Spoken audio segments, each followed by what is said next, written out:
Alrighty, folks, I am back from surgery. So had some skin cancer removed from my face. So I'm not going to be on camera today, but I am going to go through just what we just talked about in the room, make sure everybody's on the same page so we all know what we're looking for. Ranges are tight. So as you're looking at these charts here, the travel ranges on these picks are, more in the 20 to 40 cent range than they are anything wider. So Apple from, let's see here, from 262.22 up into 226.68. So 226.22 up to 226.68. That's a possible travel range.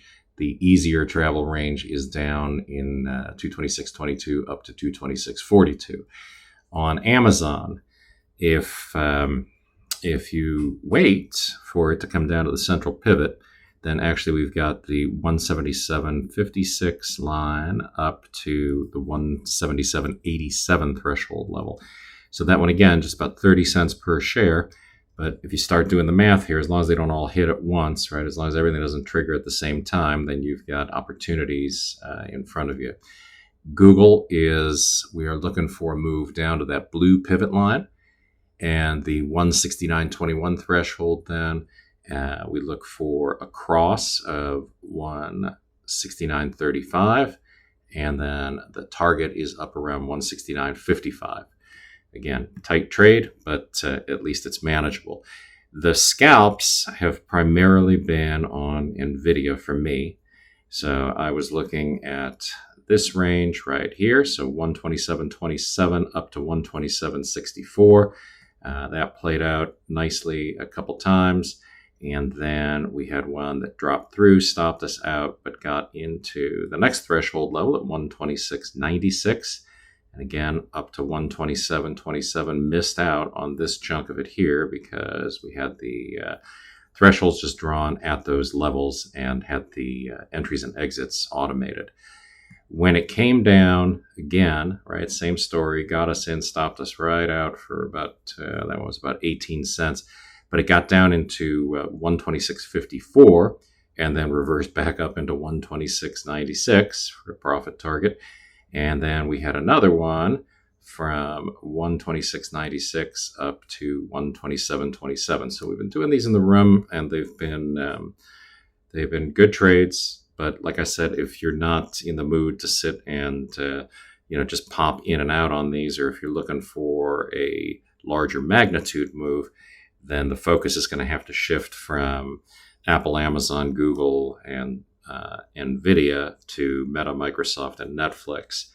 Microsoft has been a little tougher to figure out, hasn't really stayed in the box much at all, and the same thing's been going on with Meta.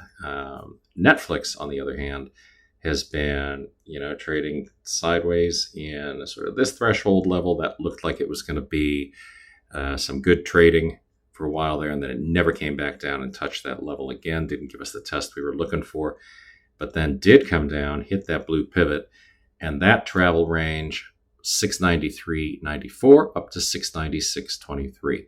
So it all depends on how you're able to scale these positions and what you're comfortable taking. Some people are going to be much more comfortable taking 1,000 shares of NVIDIA and catching these moves, while other people are going to want to focus on a lower number of shares, maybe 100 or 200 shares, and catch, a $3 move on Netflix. It's all about your comfort zone, all about your psychology and how you want to play these things. All right.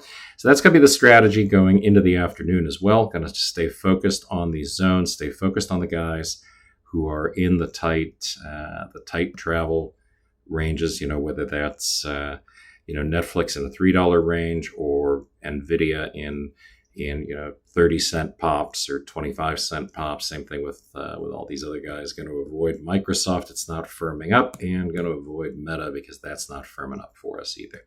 All right. I hope that helps, and I will get back to you in the room right now.